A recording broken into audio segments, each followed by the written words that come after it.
Remember this name, Paul Nealon. He's running in a primary against the current House Speaker, Paul Ryan. This is going to be one of those stories that in the middle of this political season, while you're watching Hillary and Trump, you're going to kind of want to flip over and go, and what was happening with Paul Nealon? 1992 was when the Democrat Tom Foley was the Speaker of the U.S. House of Representatives. Foley was beaten in a primary. No one saw it coming. No one saw it coming. Well, that was before you had social media like you have it right now. That was still at a time when the major news networks had a stranglehold on what we could and could not see, or did and did not see. We'll come back to that when we talk about Facebook a little bit later on, because it's coming back around to where some very powerful elite people are controlling what we see and don't see. But I digress. Tom Foley was beaten in a primary. Paul Ryan, current Republican Speaker of the House, might be on a short list to have his political head handed to him on a platter. The man's name is Paul Nealon. Let's take a look at his, this is his online ad. We're going to play it in its entirety because it's so entertaining and because it's so intense. And boy, oh boy, are people watching it. You'll see how come this is going to be fun. Watch this.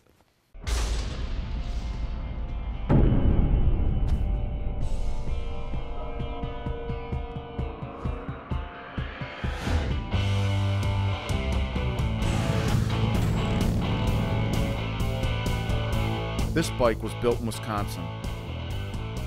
We build some of the baddest bikes on the planet.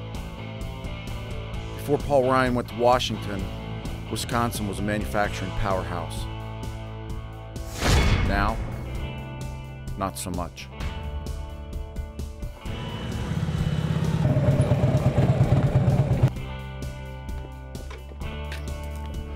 I'm a businessman. I build things, create jobs. Jobs that allow people to pay their mortgage, put food on their table, put their kids through college.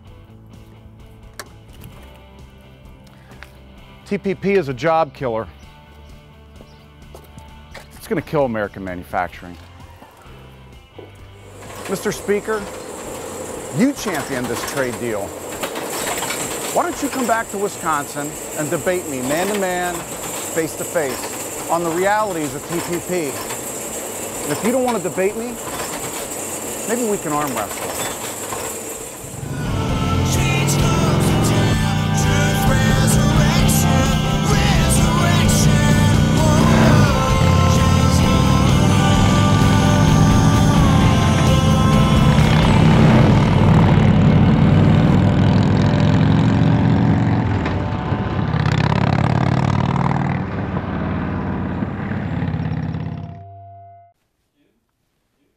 Isn't that a riot?